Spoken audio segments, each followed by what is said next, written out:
than what the rest of the internet does. We break them down. We provide what we'll deem constructive criticism. The rest of the internet may not deem that, but we try and make everything for the better. We don't just want to share what people have done. We want to share what people have done well, and maybe what things could be done differently, change to make things for the better. I'm your host, Ryan Charpentier, joined as always by the ever increasingly beautiful Ben Goff. England, unfortunate for England yesterday. You watched it. Yeah, I mean, I'm not a football fan either. particularly, to the dismay of my family. So I was watching the game, but about 5 minutes behind live, and I knew that England were winning when you told me. So, but alas, it wasn't enough. Well, I thought an Englishman would at least be live, so I thought I would not. I'd be not live. Yeah, I mean, already the know. Mexico game, I was out on a night ride in the woods. So, if you ruin an F1 result or UCI downhill mountain biking, you ruin those results, I'll be upset. Yeah. Football, not so much. I love Pickford. I was a goalkeeper through college, and he had an amazing game. Just got beat. I mean, they were tough shots. So anyway, enough about that. We're going to jump right into this. This is a pretty well put together room done by John Durant.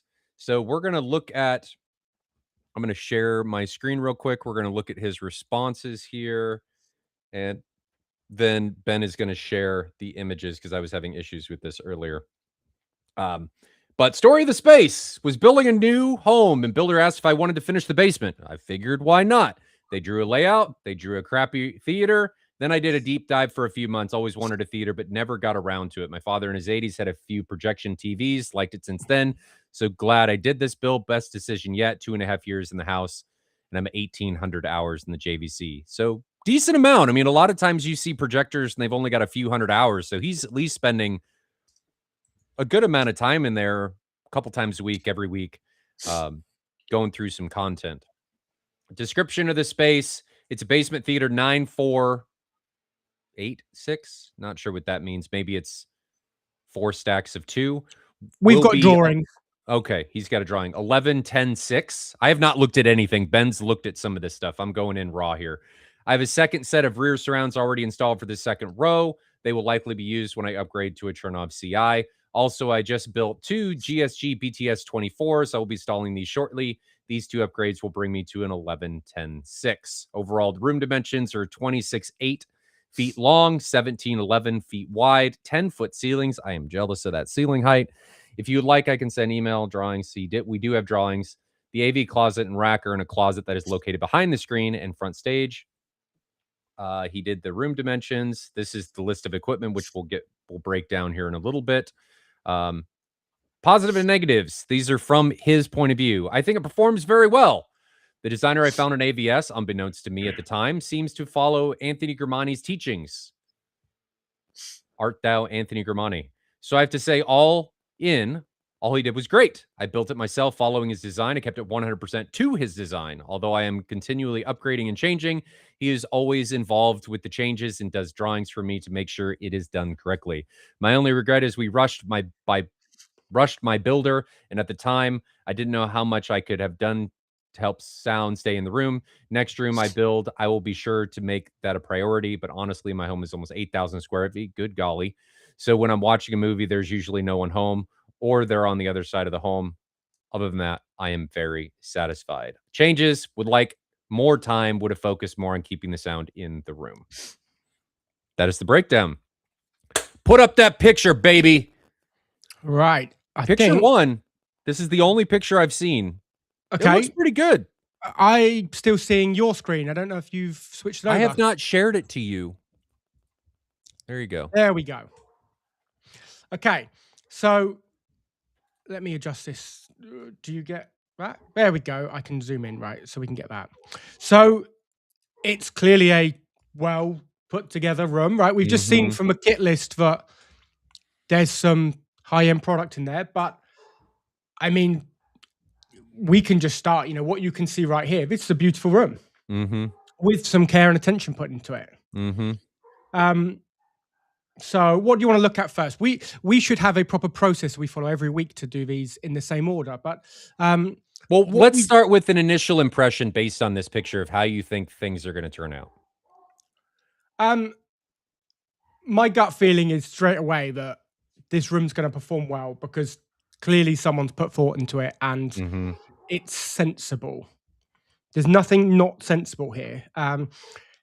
There's a few talking points I've got because I did spend 10 minutes looking at this before we came on, which I know you didn't get a chance to. So I have got a few thoughts on this. Do we have a front view of the room? Yeah, we do. Right. So there's the screen. If we start looking from the screen, I mean, the first thing is you can't really go any wider, right? So they filled the field of view. You wouldn't Mm-hmm. really want to, I'm not a fan of going absolute wall to wall. My theory generally is within a foot of the wall. Like I don't generally go to the very edges. Reflections off walls, speaker place stuff gets a bit challenging. So the width of this screen in that room, it's right where I'd be.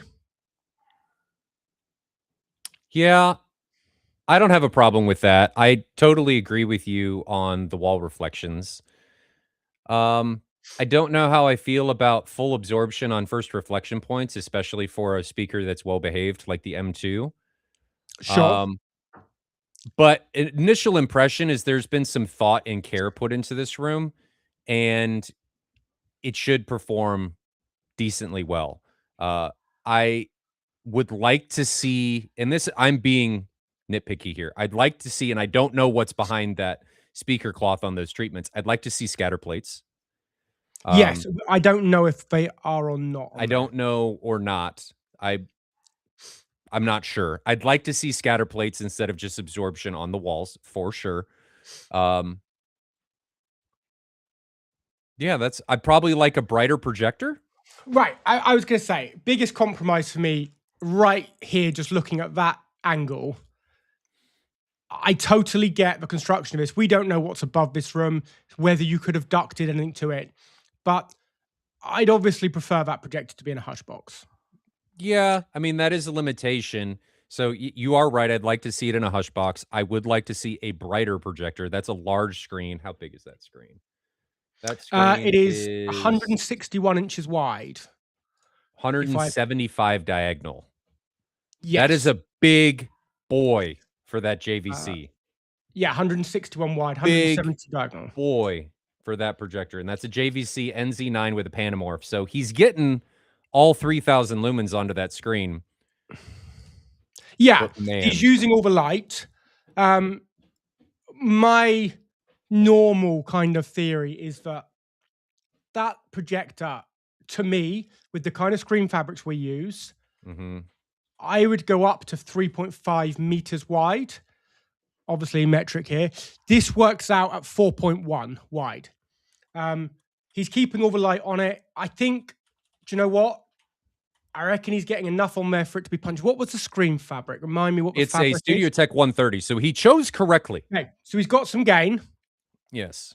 I reckon he's right in that limit of where I'd be happy. Would I like more light? Sure. But more light from here generally comes at the expense of some contrast. Now, I'm That's gonna give him the benefit of the doubt here and just kinda guess at what he was thinking, and if John, if you're watching, please correct us if we're wrong.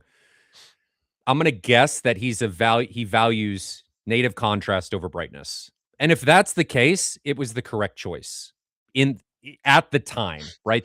Gotta remember, this is an NZ9. This is at least it could be up to 6 years ago.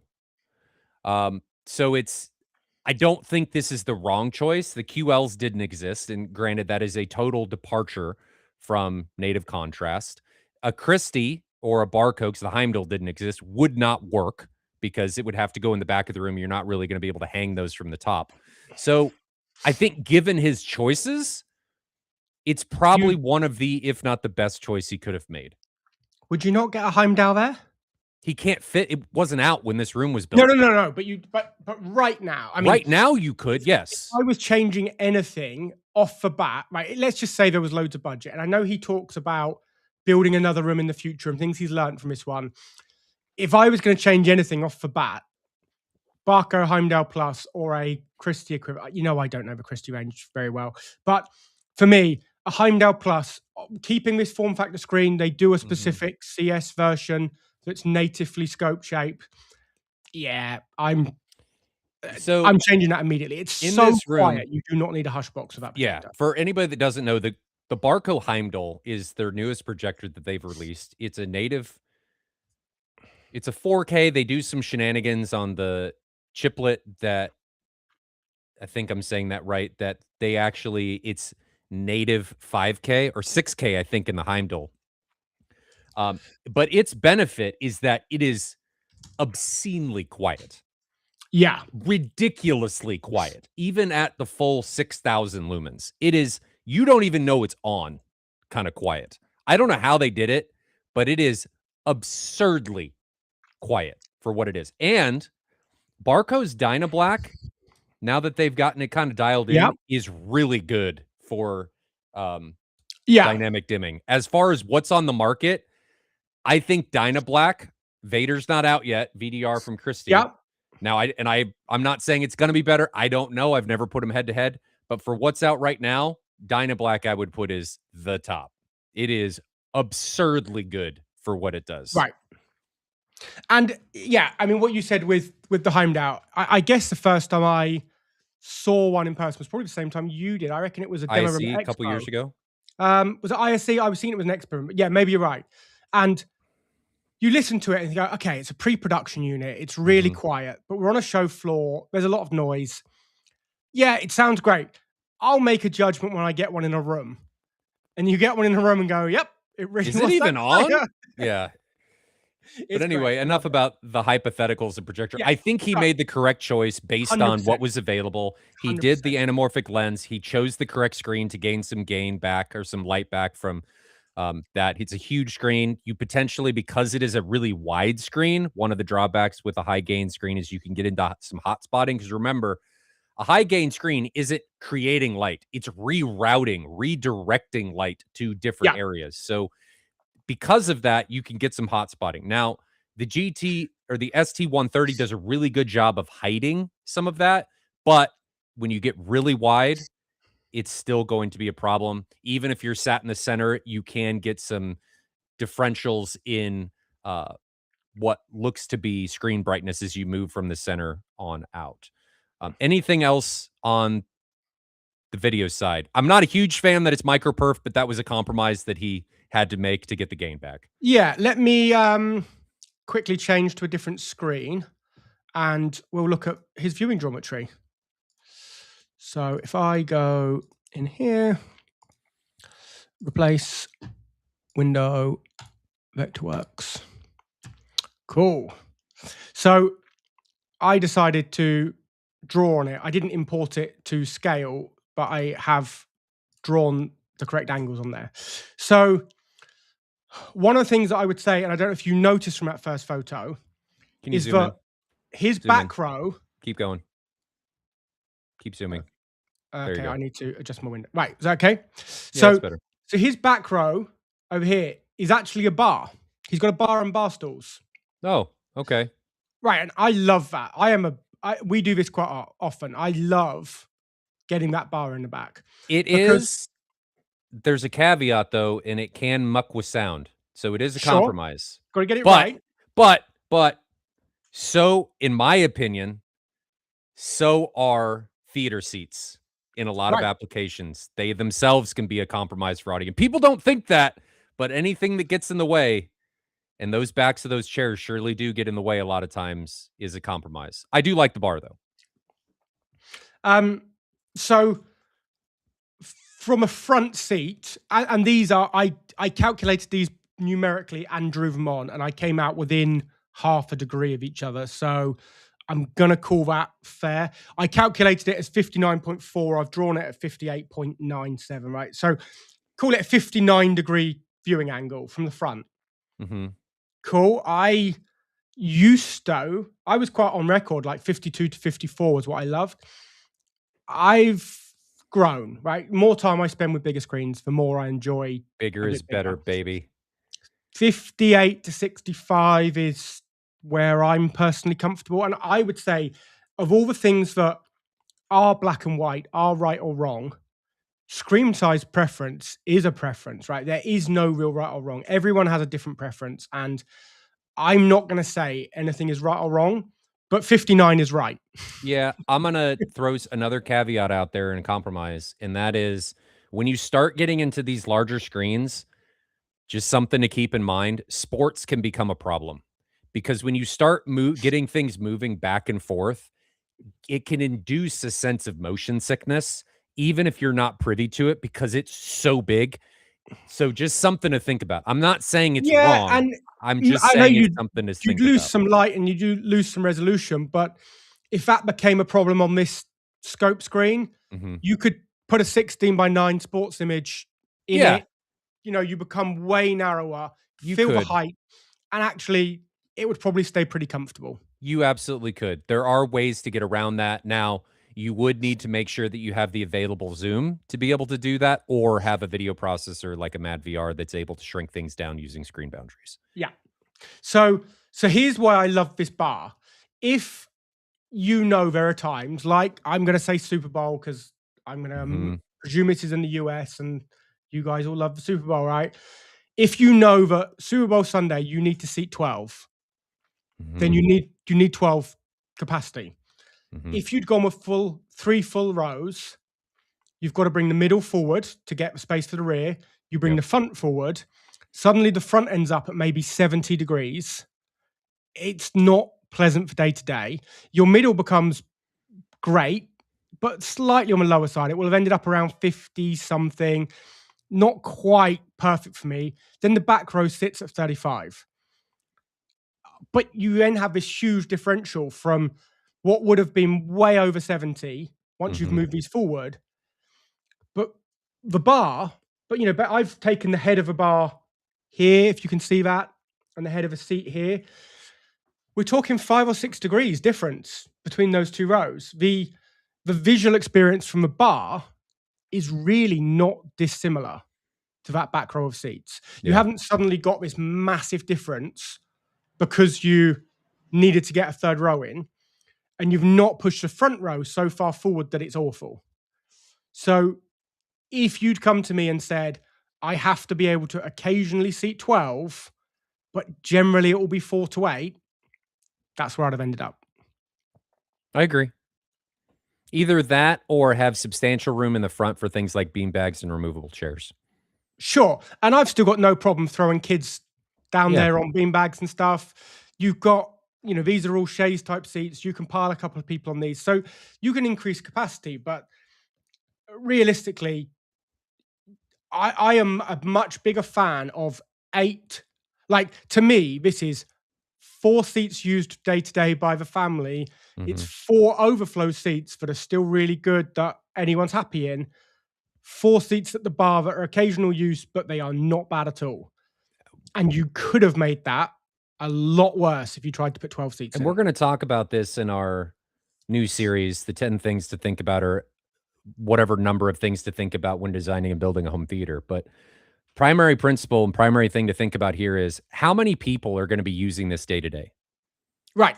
And that is really important to answer because it's going to define how you build the room around those seats and where those seats need to go.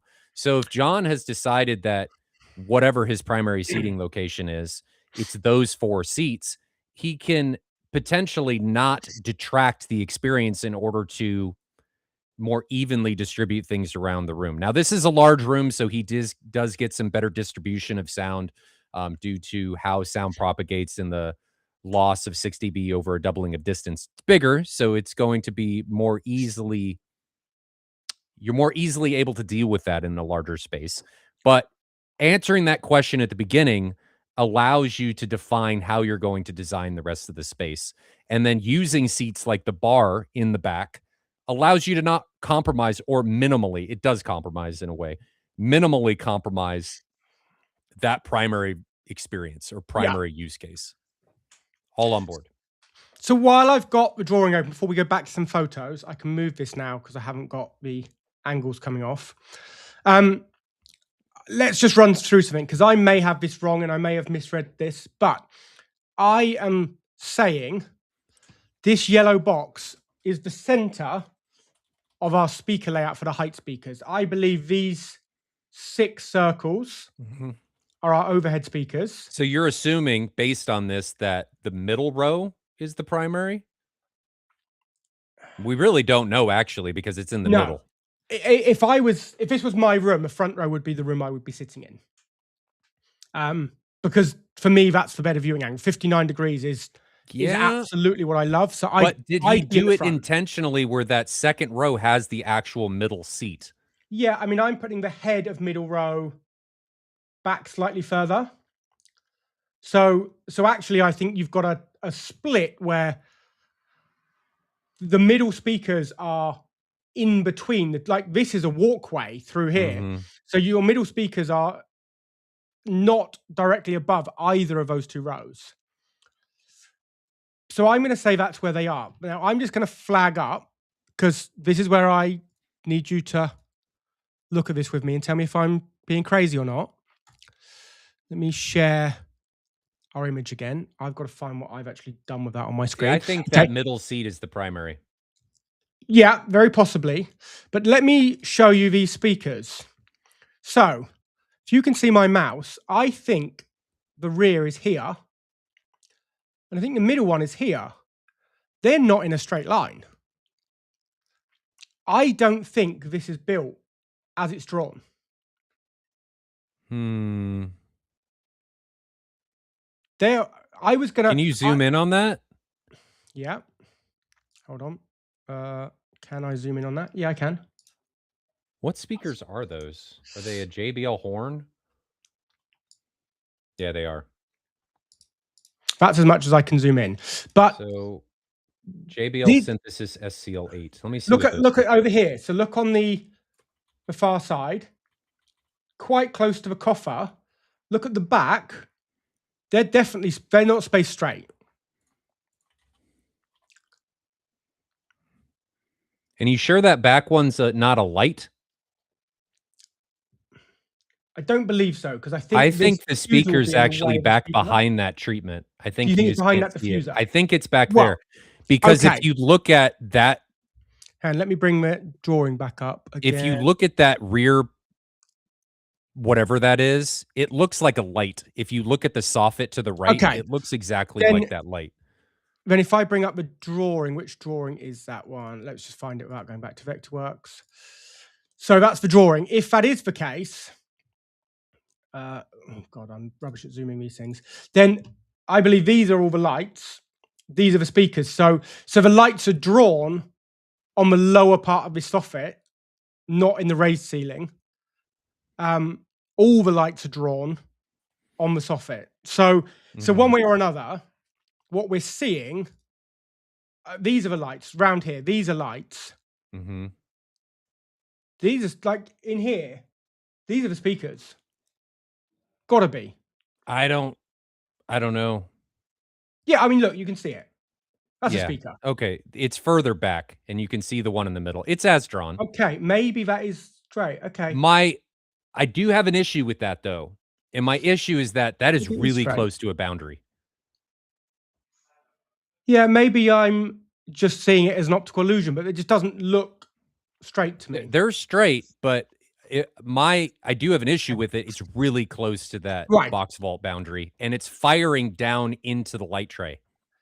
Yeah. So this was where I was going to go, right? So if I bring back the drawing, which one was it? Right. So in fact, actually, I'm going to do it in Vectorworks so that I can show you what I mean by drawing on it. So that's the area our speakers cover. And that is pretty much our seating positions. Maybe I've made that a tiny bit small. Maybe it's slightly to here.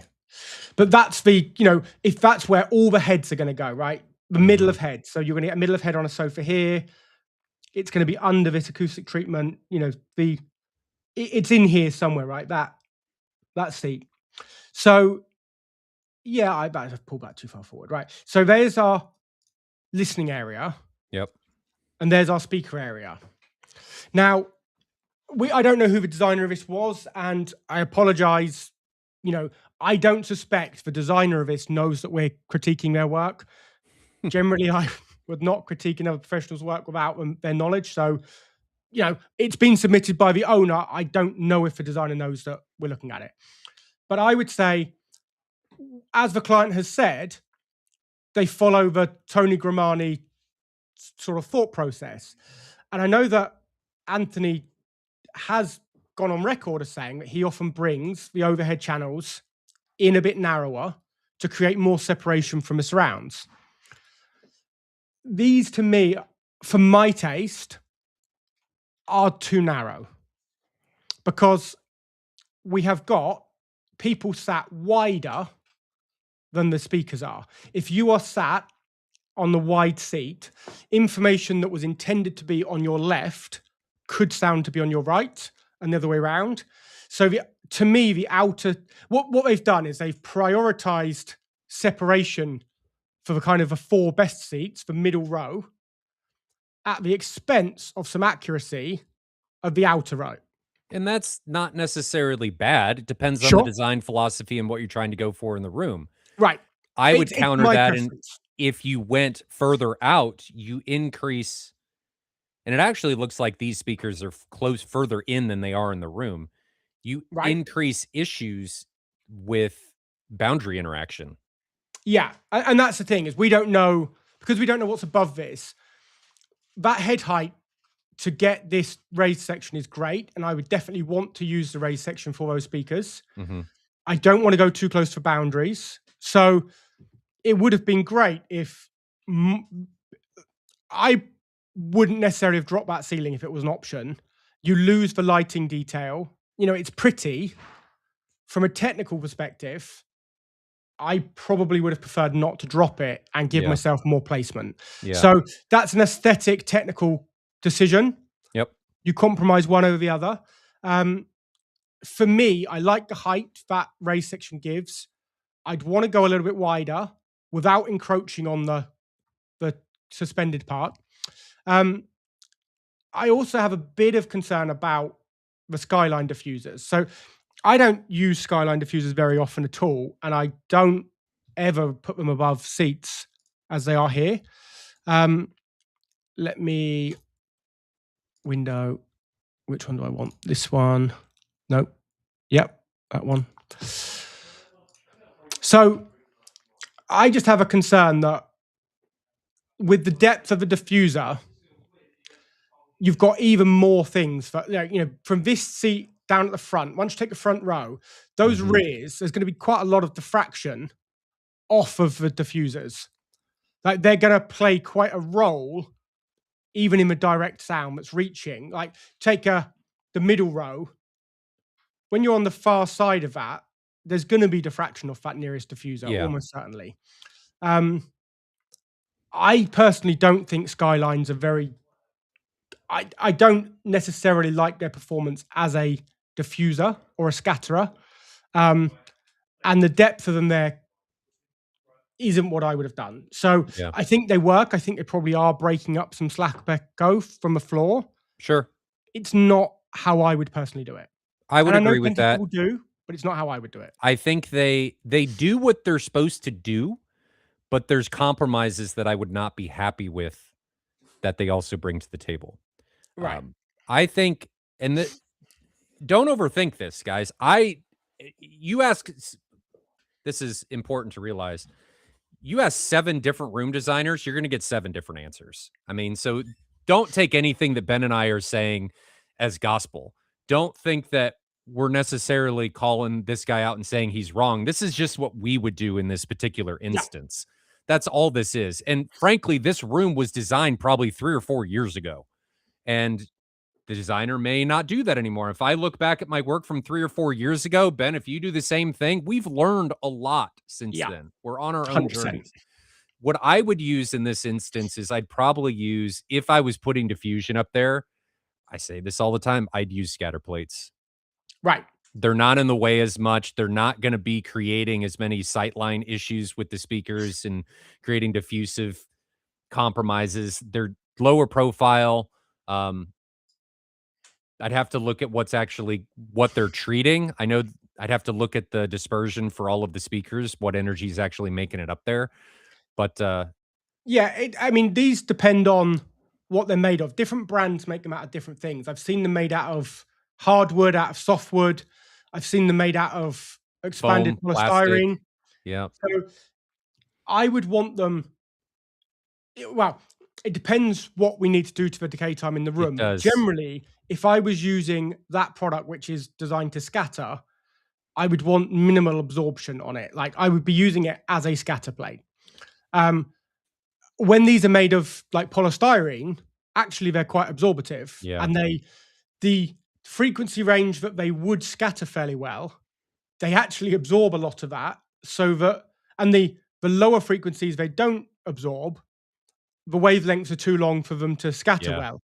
So it depends what they're made of, how effective they are. it does. Um, You gotta figure out what you're trying to manage first. Like, figure out what you're trying to do and then pick the appropriate right. management material in order instead of just saying, "Oh, I need X, Y, or Z. I can pick whatever Yeah. fits my budget." It And doesn't work that way. And the other thing to look at in conjunction with this, the room's carpeted. right. And that's So why I say I wouldn't want absorption there, because I think you've got enough high frequency absorption already. yeah, I think the high frequency is going from a carpet. That's fine. You know, I would always say treat the carpet or the ceiling. My preference is ceiling and a hard floor. That's because we have more got more flexibility control. to do that. That would be my choice. But with a carpet, I would try and keep the ceiling broadly diffusion rather than absorption. Yep. Um, Superfly said, "What do I prefer?" Now, there is a panel that I've not used particularly, but I'm aware of, called a good panel, a GUD panel. And I think it's pretty much the only panel I know that is pure diffusion and scattering without any, like, it is not an absorber at all. If you use a binary amplitude diffuser, which is what we use a lot more of, to get the phase shift that creates the diffusion from a binary amplitude diffusion panel, it has to have some absorption. A bad panel does not work without the absorption. Like the absorption is really key to it, for how the diffusion works. So our designs normally are using binary amplitude on the ceiling, but we're using it aware of how much absorption we've got in the rest of the room, so we can have absorption with scattering on the ceiling without over absorbing the high frequencies. And Yeah. that's where bad panels on the ceiling, hard floor. That's our typical option. So yeah, these things you've got on screen right now, they are not absorbing, right? It is a proper pure diffuser. And based on what we said earlier, it all depends on what you're trying to do. If you are absorbing on the floor using carpet, it is recommended that you, at least by me and Ben, that you primarily use diffusion on the ceiling. There are times when you want to use levels of absorption, but I would limit the amount of absorption if you have well-behaved speakers on the ceiling in order to not create an overtly dead environment. Right. However, if you what you're going after is a more dead environment, because there's nothing wrong with that, if that is the pathway you are taking, then choose accordingly, right? If you're wanting like a exact this is where everything is, and instead of creating something that's more diffusive, which gives you a wider sound stage, a deader environment may be something that you want to do, and Right. adding more absorption on the ceiling would be appropriate. But this all goes back to this new series we're doing, and I'm not trying to advertise this. This is just happenstance. Figuring out what you want to do in the space first. And that very well may be why he's got these panels on the top. We're simply breaking down in a room that Ben and I would design what we would do. This does not mean that what he has done is wrong. It just means we would maybe attack it a little bit differently. Yeah, and we don't have the data to show what the decay time in this room is. So it's easy to say, yeah, I think the good panels might behave better there, but I don't have measurements to show how they're Yeah. behaving. My preference on them in theory would be they're shallower, so they'd cause less diffraction around the speakers potentially, and they're probably less absorbative and providing more scattering. So if I was doing a design from scratch, I think it's where I would have gone. Mm-hmm. But I can't say these aren't working because I don't know if they're working or not. So But John says some of the absorption panels on the top are actually empty. right. Cool. And that makes complete sense. You know, balancing, even if these absorption panels at the front here are all the same to be decorative, if so, like, I totally get, make the room look how you want it to look. Mm-hmm. You don't have to put anything in them. So if some of these four are empty, then, you know, I get it. I would bet it's the outer two because the speakers are behind them. Yes, we might see that in a drawing. Yeah, it will be. They're here, aren't they? Mm-hmm. So the speakers will be in there and there. It's a good way to hide speakers. Yeah. Yeah, I'm a fan of it. So I like that. now John is on, and apologize, John, because we didn't tell you in advance that we were doing. Well, this was today. actually supposed to be tomorrow, and Ben's like, Yeah. "We must go today." No, he didn't. Yeah, we moved it. Just, Sorry. we moved it. John, if you could answer, because we're not sure, it looked to me like these ceiling speakers are not in a straight line. Like the middle ones are wider. In the drawing, they're in a straight line. Are they built as they're drawn or are they angled? You can. While give he's us an answer answering down that, here. let's talk about the surround channels. Yes. Right. What's your feeling on those? So we've got 3 down the sides positioned here. It's a similar thing to we discussed.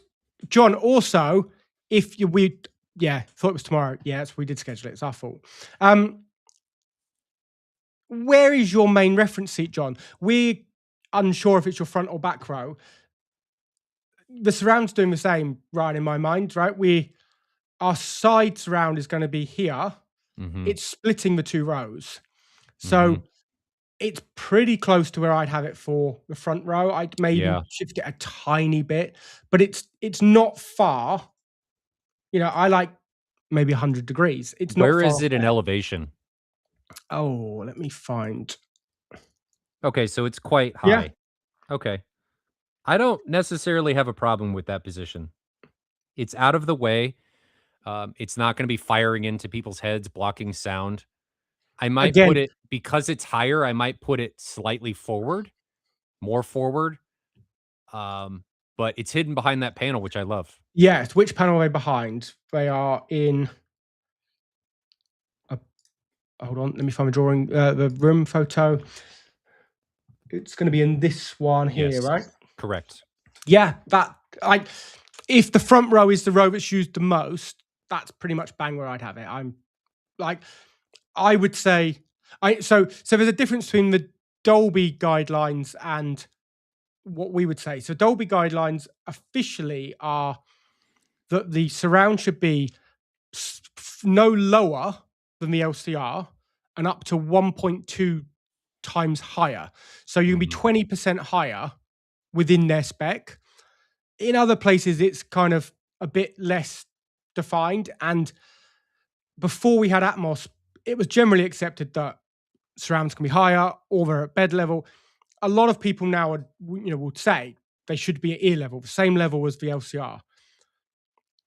I will go up to a foot higher because I want it, if I'm in the middle, I want it to clear the heads of people around. Yeah. So 1 foot above seated ear height, as long as that's within 20% of the LCR, I'm absolutely fine. So granted, I like smaller theaters with single rows. So I actually like positioning my side surround slightly ahead, and then I don't have to worry about height. Everybody gets a uniform experience. I'm okay. Yeah. And this is a perfect example of everybody's going to have a different opinion on what is correct. Now, something I don't necessarily like about that panel is we've created a boundary for that in-wall speaker with that panel. How do you feel about that? Because that panel right next to the edge, there is an edge that's creating a boundary, and I don't know what that's doing. Depth. It would depend how deep the speaker's set in. If the speaker has been the speaker could be framed out to be at the front of that panel. It could be, and if that's the case, great. If not, I'm being nitpicky here, but we are creating a variance in how that speaker is going to behave, and now it's Right. asymmetrical. Right. So Yeah. something to consider. An in-wall speaker. It is an in-wall, isn't it? It's been Yes, it designed as is. an in-wall. Yeah. Right. They're SCL6s. So the designer, when they create an in-wall, is expecting a flat baffle. So in the crossover, there's no compensation made for step diffraction off a cabinet because they're expecting essentially an infinite baffle, a flat wall. Yep. If that's quite close, if it's set back and quite close to that, actually we have created some diffraction like a speaker cabinet would have, like a freestanding cabinet, but the crossover in the in-wall won't take account of that. It's framed out wider than actual speakers. Right. So that has been done. So this isn't particularly a problem. Now, it's not exactly as the designer of a speaker will have expected it to be used because it's I framed think what forward of he's the saying, though, wall. is that it's framed out wider than the actual speaker, so that panel is out a little bit, but it's 3.5 inches deep, so my assumption is that the speaker is at wall level, and that piece of wood is sticking out in front of it, Okay. as we expect. Like, you can see there, it's Here, sticking out in right front of here. it 3.5 inches, so you are gonna get some diffraction, which we're nitpicking, but Absolutely. it is something that if you're designing a space from the ground up and you have the ability to minimize that, like, you could have centered that panel over that speaker, and now you have equal diffraction potentially on both sides. Still a compromise, but now it's not asymmetrical. Yeah. I mean, there's a visual thing at play, isn't there? The lights For have been sure. given space. Yes. Um, and these are always the cases. How do we juggle aesthetic and technical? Mhm. Um, and there is no right or wrong answer. It's an interesting one, obviously. Like in our business, we kind of put a Chinese firewall up. So if I'm doing speaker layouts, I'm not the person working on interior design. Mhm. And then we'll argue our case together. So if it's like a Cinema Lusso job, Christian is designing the room as a look and feel and colors and textures and where all the decorative stuff is. I'll do technical and we'll argue it till we get where the client needs us to be. When you're responsible for both, you've got this internal, like most people are probably either more interior design focused or technical focused, For and sure. one will Yes. override the other. So we split that role up and we have a fight over it. So Ben and I are absolutely on the more technical side of things than Right. aesthetic side of things, which I think is why we're being a little bit more nitpicky. It is important, as we highlighted multiple times, that this is a choice. This is a compromise. Every decision that is made in these spaces is a choice, and you compromise in some fashion. So, okay, moving on. Do you have any other issues with any of the surround channels? I really don't. No, let's go back to top view. Hold on, which one was it? I've lost it. Where was it? Where's the one I'm after? Oh, it's that. I zoomed in. Sorry. No, I haven't actually taken the angle of a front wide. Um, let's do that live. He does 'Cause- say that the MLP is the front row. yeah, so I'm going to confirm whether I think the front wides or whether I would put them Let in me real look up the time. specs Let for those me speakers. find Vectorworks. Let me turn these layers off. Okay, so the way that we teach to find the front wide position is to draw a line from the surround to the left channel, find the midpoint of that line and draw it back to the RSP, and then extend it on the same angle. So the way we now teach where to put it, it would be here. So it would be shifted. If I zoom that in, we'd be ending up here. So we take we bisect surround to front, and the halfway point is where we put it. And that won't be the same angle both sides, but it's what we propose gives you the nicest spread and the evenest spread as a sound leaves the screen channels and moves to a surround. It's effectively halfway in what you hear, even though it's not halfway, because if a room was circular, it would be really obvious. But in a rectangular room, it actually means that the angle changes slightly. Mhm. That has only been industry recommended practice for what, like 3 years. I think his room probably predates that. And he said there's a support column exactly there. Right. Oh yeah, probably in here. So, you know, it's not far off where would be currently ideal. The angle works. I've got no issue with it. I think, have an issue with it being that far off axis. If Here's it the is mounted dispersion. flat. Here is the contour plots for the SCL6. Let me just quickly check what these angles are. If I take a line here and I take a line to there, that one's not going to be too problematic. I don't have dimensions. 30 degrees. Okay, so for the front You're row, right on the edge. you're on the edge. Now for the second row, if I take worst case in the second row, and let's take this seat here because that's not being so mean. Take from here to here, 54 degrees. And our actual worst case, this is now being really mean. Our actual worst case is 70. Yeah. So I would have liked to see that speaker rotate, like build the wall out however you need to, angle that 30 degrees in so that we're pretty much on axis at the front. And then we're only 20 and 40 degrees off axis. That keeps even the worst seat. Let me see your screen. Let me enlarge it so I can see. Where's 40 degrees, Ryan? Okay, just south of that line. So if you angled that speaker 30 degrees, even the furthest off axis seat is only just getting into the area where that speaker's not at its best. Yeah. Then They're you do great, create plus minus 30. This is an in-wall speaker. So then you potentially create some boundary negative Sure. boundary interactions or unforeseen boundary interactions, diffraction, different responses that are Yeah. not intended from that speaker. So it's a compromise, right? What are you going to do? And this is where it comes down to not saying you made the wrong choice of right tool for the right job, or is this doing something that you specifically wanted and you were willing to compromise in other ways because Right. of whatever that decision made you do? So here's where I probably would have gone if I was starting this from scratch. I probably wouldn't have used an in-wall speaker. Yeah. I would have used an on-wall speaker, and ideally one that already has a wedge shape. Then I would have made sure all my side panels were big enough to hide it. So, just take, and if Jeffrey's watching, he'll love it because we always use a Sendo as an answer. But taking a Sendo 6 wedge. I can show that. Can you grab one of those on screen? Yep.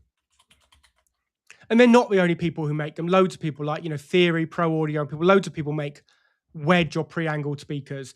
But this is a good example of one that we both use. So let's use it. You can now mount that flat to the wall because it's already angled. And if you put that flat to the wall, build a box over it, that will put all of these seats way close to the sweet spot of that speaker. So again, we're nitpicking, and it depends if you can. As John said, there's a support column there. There's other things at play that we're not taking into account necessarily. But from scratch, I would probably have started with an on-wall wedge speaker. Same for the back. It's going to have the same effect. If we go to the back, let me find my drawing. Take this speaker. Hold on. Let me get my line tool. I've not kept this drawing neat and tidy. I apologize. But take this one to about here where I'm guessing the head is. Take it straight down there. What are we at on this surround? Yeah, nearly 50 degrees. So, yeah, I would have wanted to see them angled if it was possible. The primary seat, the reference seating position is okay. As far as how surrounds interact with their angles, I think it could be better. But if your primary focus for the auditory experience is the reference seating position, then I think you're okay. I don't Yeah. think the So compromise is. so Big Street's just asked an important question here that we didn't really explain well. So it's like, would an Ascendo surround mess up the JBL timber matching? Oh, for sure. Yes. We're If not I was, saying to use it instead. yeah, if I was starting from scratch, I would Yes. be using a brand of speakers that had everything I needed for that project within a timber matched range. And maybe So JBL does. JBL I, could also have on-wall yeah, brackets that you're able to you know, angle they and do showed different me one things when with. I was training with them because I don't know their range very well, which is really embarrassing considering I spent 2 days with them teaching them RP22. They do have one, don't they? They have an in wall which is pre-angled, and this may well be that. Does it say quickly bring? Where's the spec sheet up from this job? I've lost my pages. They're SCL6s, so I don't think they're angled. SCL6. No, there is a.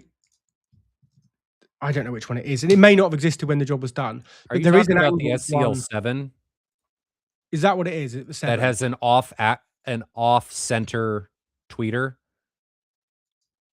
Are you talking about Maybe. this one? I'm gonna. Oh Let's yeah, see. the 7. And the 7 is pre-angled. Well, it's flat, but the tweeter is off axis, so it's this guy. Right. So,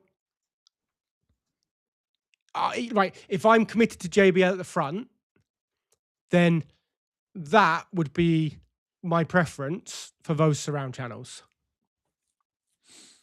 Still not ideal because the whole cabinet isn't angled, but And it we've is. made a mistake, Ryan, because when you look at the John hasn't told us off here yet, but when we look at the spec list, the wides are JBL SCL7s. No, they're not. Yes, they are. Are they really? Front wides are SCL7s.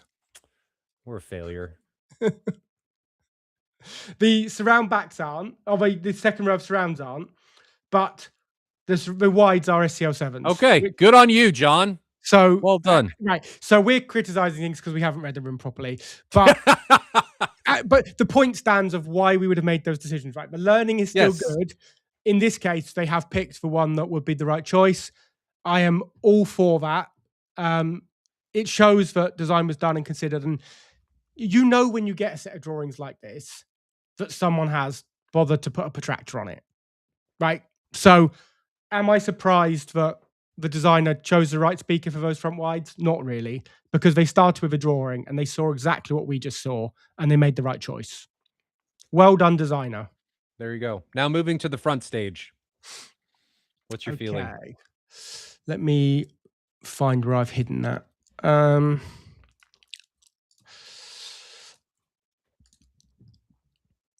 So if you share, let me replace screen with a different one now. Replace window here. Do we get, there's one that's in color. There we go. So, oh, okay, that's a cutscene. So we're seeing 4 subs. 2 of these are at the back of the room. Sorry, 4 at the front and 4 at the back of the room. Because we're seeing right through the whole length of the room. Mm-hmm. Can we see them from a top view? Where are they? Let me zoom out. It's not that one. Here we go. Right. So the front ones are behind the screen. The back ones are wider. Where's the door? Why am I being mad and not seeing a door at the moment? Where is the door? It's obviously in this other front corner, isn't it? I think it's front. Go back to that image there. Nope. Oh, Front right. The oh, center yeah. of the room. It's right Yeah, there. okay, got it. It's over there. Yeah, with a panel on the back of it. Okay, so the door's not the problem here. I'm Nope. intrigued, and it might be that there's steel work and things you couldn't get them. There's a reason, obviously, why the fronts and the backs aren't symmetrical. Those drawings are not updated to the M2, so originally, okay. So I'd need to do some modal modeling to find out what the reason is. My starting point would be that they would be quarter of the distance of the room in, front and back. We covered that in the episode we did on room modes, why that's where I'd start from. I'd need to model it. I like the fact that there is a mix front and back. I think they are nicely going to be mitigating the room mode at halfway point, which is basically where the front row seats are. So this would not work well if you would only put subs front or back, like, because you're going to get room modes on that halfway point, and those seats are pretty much at the halfway point of the room. So having subs front and back is an absolute given where these seats are. Yeah, pretty. You know, I'm not certain why in the drawing they're pulled off the front wall, so they're pulled up to the screen. My gut feel would be to push them back to the wall, get as much boundary gain off them as I could, and get them as far away from the screen as I can so they don't make the screen vibrate. Yeah. I agree. Would you have stacked them? Maybe. So I'm going to presume this predates waveforming. If I had this many subs to play with now, I'd probably be looking for a waveforming layout. That would probably be my option to go. But predating that, if you've got enough from the layout to mitigate the room modes you need to mitigate, stacking them will give you more SPL efficiency than separating them. So not concerned at all about them being stacked. I think they've probably been positioned with thought. I think, you know, the designers seen way more of this than we did. I think he's probably got it right. Yeah, I would agree. John says he said they are against the wall are now. back. They're against the wall, so he's made some adjustments. That is good. This goes back, as Ben just said, it's boundary interaction, and people don't think about that enough. That your boundary is a lot of what you hear. Remember, sound is omnidirectional. How much of that energy is going back and forward is a lot frequency dependent. But with subs, a lot of that is going to be omnidirectional. So it's going in all directions. And if you can redirect that sound that is going away from you back towards you, you're just reinforcing and adding. It's all additive to that main wave. So putting them against a boundary and getting it closer to time aligned with that main wave, it's going to be heavily beneficial. So the only thing we haven't hugely talked about on that is the acoustic treatment on the middle of a back wall. I think they're Vicoustic, aren't they? They look like it, yes. I've not used diffuser. Yeah, I've not used them, but I actually have pitched them in a project once, and we didn't use them a few years back. But I think they make a really nice. If they do what the designer needs, and I'm sure the designer's used them loads of times and knows what they want, you're getting some high frequency scattering, which I don't hate there, right? That's a nice place for it. You're getting some absorption. It's pretty, it's decorative. If it does what they needed it to do acoustically, I'm on board with that. I definitely like the diffusion over the absorption on the back wall. I'm not a fan of full absorption on the back wall. I think it removes, and again, this comes back to what are you after in your space? But for me, I want the immersive bubble, and removing that reflection feels unnatural to me. So having it diffused is much more natural, and I like that choice. I personally have never used those wave diffusers, but I'm on board with that implementation. Yeah, I'm guessing some mid-frequency absorption, some high-frequency scattering. I'm down with it. Hey, we have a bit of a philosophy acoustically that differs from many. So ideally to me, the reason I like bad panels basically on every surface is that the sound from every speaker hits the same kind of treatment anywhere. So the surrounds are hitting the same amount of scattering and absorption as the fronts, as the overheads, everything. It doesn't matter which surface it hits, it behaves the same. Yeah. So this obviously is a bit different. You've got like the first reflections from the LCR are being absorbed quite a lot, but actually from like some of those surrounds, they'll be firing over into that, getting more scattering. It's fairly traditional. People have been doing this a lot, like, you know, almost a live end, dead end, bring in more scattering at the back, more absorption at the front. It's not the way that we currently design rooms, but it's not to say it's wrong. It's just not the philosophy we follow. To me, my philosophy is I want to recreate something that is natural. And a dead room does not sound natural. I want the experience to be your brain to go, that makes sense, right? I'm in a room that does not pull me out of whatever is happening. I want to walk into a room and be able to have a conversation and my brain not go, this is a weird room. That's not the way that I want to have an experience. So dead room, live room up front and in the back, it's never been my thing. And Right. having a room that is more immersive, surrounding and encompassing, not only to me is more engaging, but I think it is much more, the experience is more universal from seat to seat. You don't have to worry about, is this seat more dead? Is this seat more live? If everything is being treated the same, it makes that a lot easier to Right. implement and integrate. So I'm just going to confirm the Atmos channels are SCL8s. Is the 8 a angled speaker after everything I have thought of angling? What does the 8 do? Loudspeakers, SCL8s. Yes, it is. Right. So, yeah, that's, again, a pre-angled, makes some sense.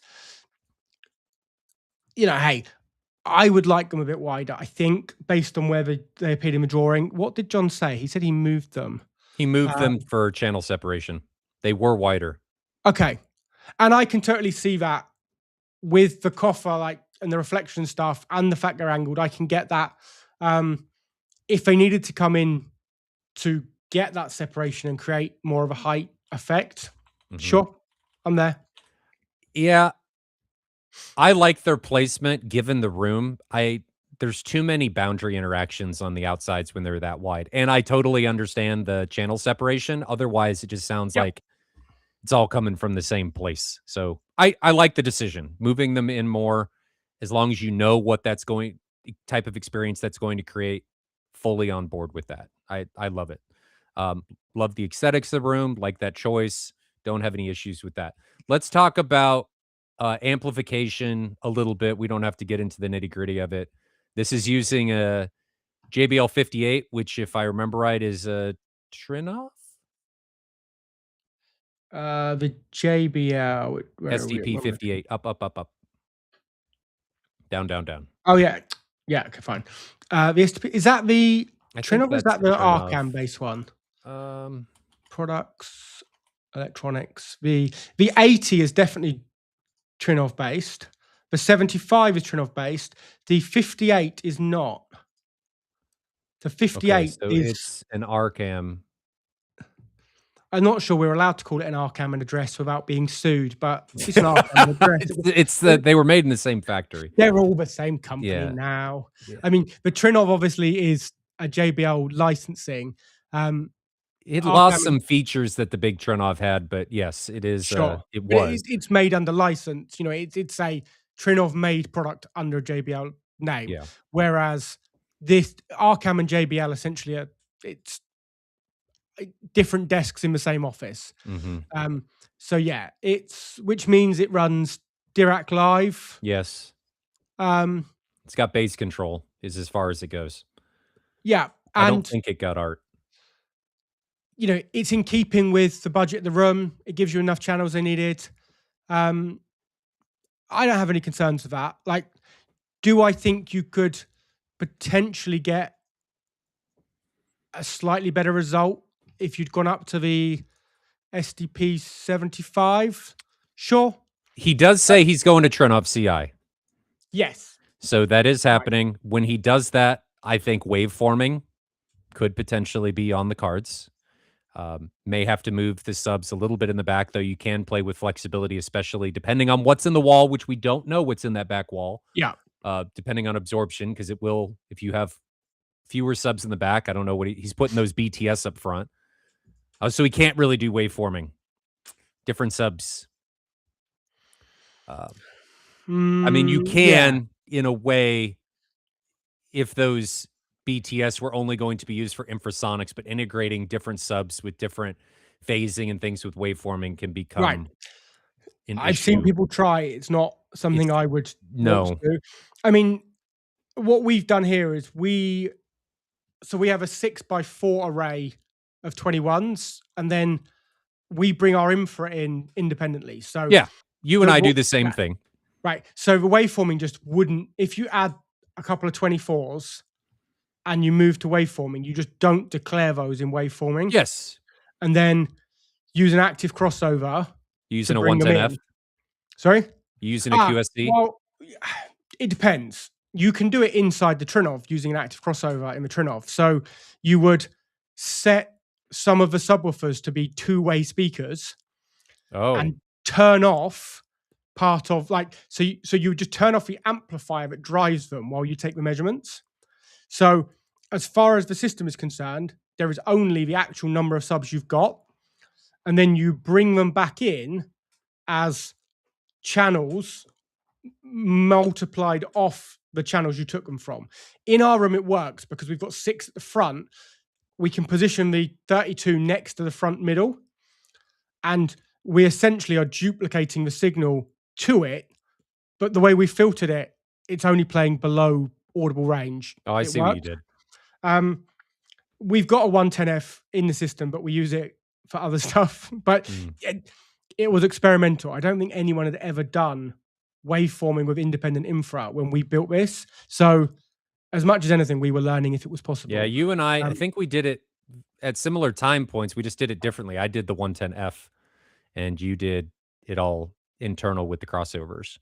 Um, yeah, so I and think that Chernov will be beneficial in this space, mhm. especially for how it handles phasing.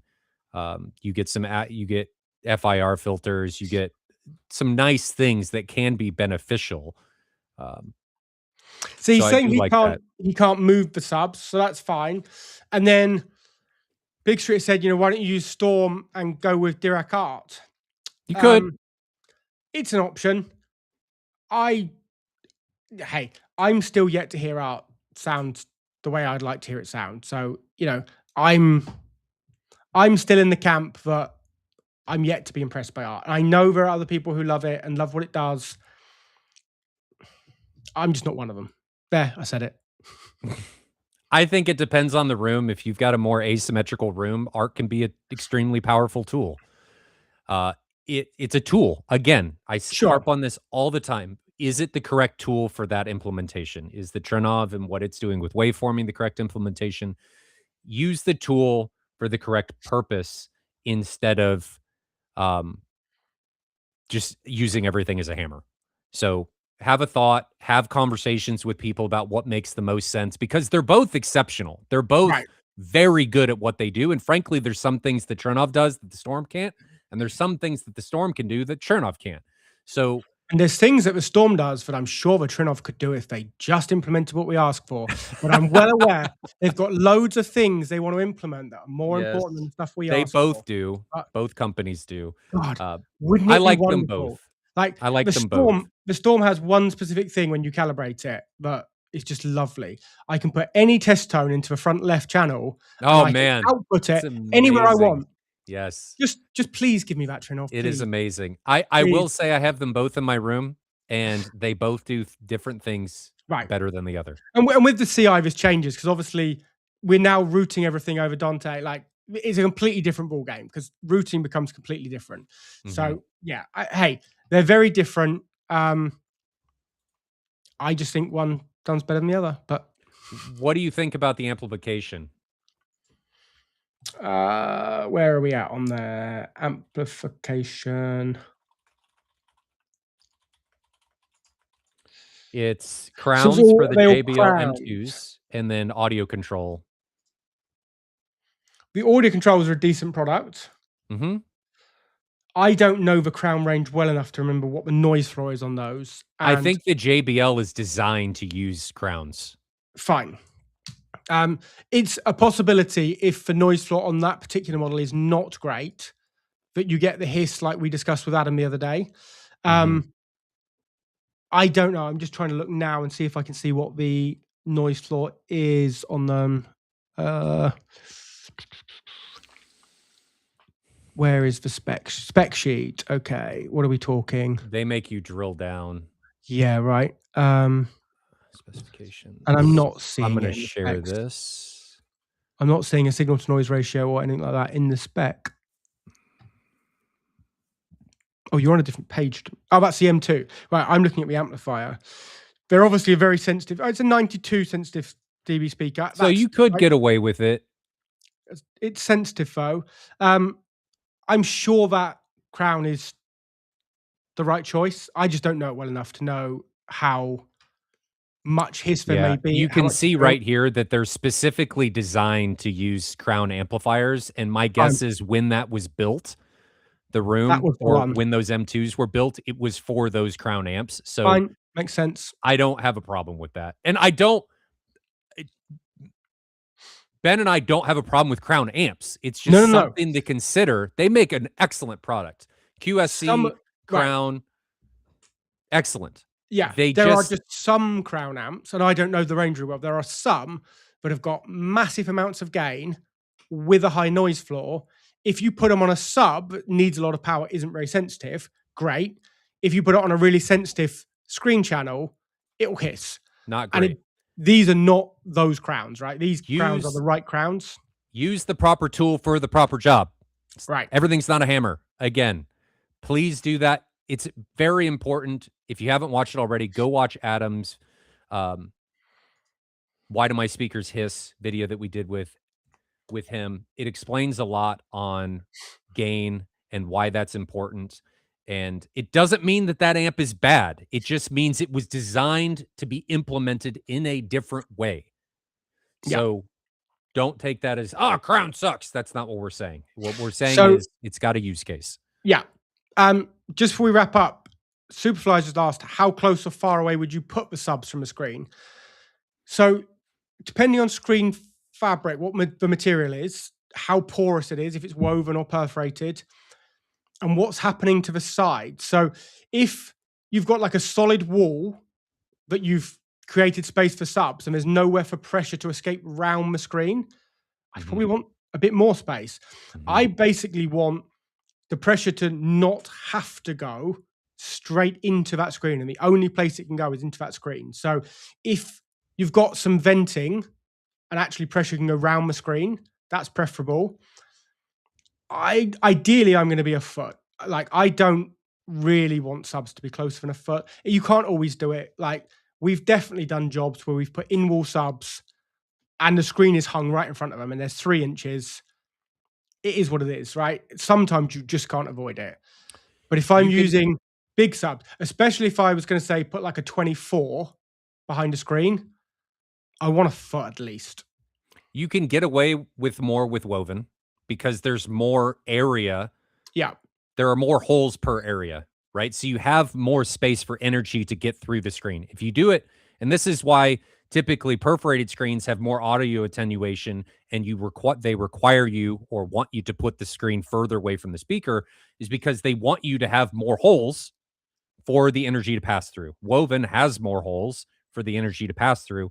So you can get away with a little bit more with a woven screen, having the speaker or subwoofer closer, but it does not mean that it is immune to it.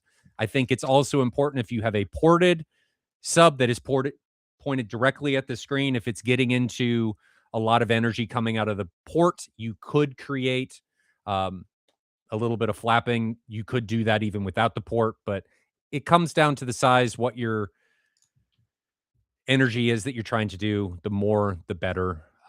But it is what it is if you got to get close. So anything else with this? I got no issues with the sources. I got no issues with power distribution. Well, actually, on the power distribution, I would not put any type of power distribution system on an amp. You could castrate them a little bit and limit their capabilities. Um, I don't really have any other issues. I didn't No, really have any issues with this room to begin with. We were being no. hypercritical. Um, I mean, right, if we're gonna be really critical, just because 'cause I've got the spec in front of me, I mean, this is gonna show that I have first world problems now. I can't even believe I'm gonna say this out loud. Come on. I couldn't live with only 8 terabytes on my Kscape. It's an 8K, it's an 8K, 8 terabyte Kscape. I couldn't cope with it. Like, I need more. Mm, I can't remember what we're at now, 32 terabytes or something, and we can still fill it up and yeah, have to I've got a keep adding 48. storage. And this I'm not. depends. Yeah, I just don't like deleting content and having to Exactly. re-download This it. I, depends on your I'm really personality. lazy. If you're more of a collector or if you're okay Yeah, deleting content, I like seeing everything. right. It would be super cool, and I kind of understand now thinking about it why Kscape doesn't do this. If they would allow you to see the cover art of everything, even if you don't have it downloaded. Sure. But they don't do that because they want you to buy more storage. Yeah, right. Now, I So mean, so for me, this is a little bit different because our cinema is at the office, not on my home.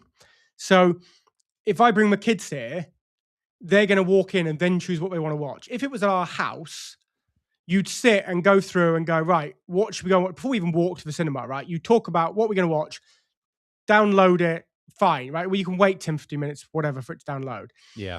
If I walk in here with my kids on a Saturday, they want to sit in front of a wall of films, pick something, and we start watching it. So, you know, it's the most first world problem I could possibly have, but I Well, we need more both than have 8 that problem. terabytes of Kscape. So I it's know okay. how ridiculous we sound. I'm about ready to run out of space on my 48, especially with the new cinematic content coming out. I guess if I'm being nitpicky, John, I've done the comparison between the both. The K is worth it. It Right. is better. Like it is the cinematic content is better. It is not marketing. I've put it right up against my C with other people. It is better. And we're actually going to demo that at M Wave. We'll have 2 screens, K versus C, so that people can be able to see what's going on. Um, but it's yeah, I got no problems with this. Well, I mean, we, so we will. I think John missed the very start when we talked video. So if I was going to upgrade it, I'm getting a Heimdall Plus, right? That's the upgrade. If you want to throw more money at it, would I actually? you're Spend it talking on, about the theater in general. yeah, yeah, right. I'm just thinking, would I really spend more money on more storage? Probably not. Would I No. throw a Heimdall Plus in there? Yes. Hell yeah. Heimdall Plus is the right projector for that room all day long. If it goes in the room, yes. Right. If you can get it out of the room, like if you could build something into the soffit at the backside of the box vault, you could potentially do like a Christie M4K or Right. something and get even more light out of it. But I don't think there is any option of that because I think he said there is a window behind that acoustic diffuser. So I think that's an oh, I was external talking wall. about in the box vault, in the ceiling. Oh, sure. Okay. But I'm saying like you couldn't put a No, big projector in a room behind that. You can't, there's no, no projection room here. no. So if it's going in the room and you've got no ventilation to take out, Heimdall Plus, Yeah, that's the quieter, choice. brighter, native cinema scope, Heimdall It's Plus. marvelous. It is a It's a great lot of cash, projector. right? Let's be fair. It's a lot of cash, and we're going end game. What would we do if we could do anything? Heimdall Plus. This is an end game theater. Let's be real. Right, 100%. So we're throwing end game product at you because that's where we're You know, at. the problem with these reviews is nobody sent us anything rubbish. So it'd be really easy to be really critical of stuff. These are hard because they're all really They good. are. This is the second room in 4 weeks with M2s. Right. Guy, who's watching this? Power on tap. Like they're just there. Right. It's the right choices. They've picked the right wides. They've done a great job. Well Yeah. done to the designer, whoever he is. Well done. Right. Pat on the back from us. Good job. Well done. All right, guys. So we stream these live or try and do them every Thursday. I will not be here Thursday. I'm on vacation, but we try and do these live every Thursday at 8 a.m. Central. What is that UK time? You're 5 hours ahead of me? 2 p.m. So- we start here. Okay, 6 hours. 2 p.m. GMT? Is that GMT? We must be on BST currently. BST. Okay. Yeah. So 2 p.m. BST. If you guys need any help with kit, if you need any help with design, do not hesitate to reach out to Ben or I. Our contact information is in the description down below. I got nothing else. We'll wrap this one up. We've been going for an hour and 20 minutes. Hopefully you guys enjoyed this. We do these every Thursday. Again, if you'd like to see them live, feel free to join us on YouTube at 8 a.m. CST or 2 p.m. BST. All right, guys. Well, enjoy the World Cup this weekend. Stay safe out there. Enjoy those home theater journeys, and we will see you in the next video. Cheers.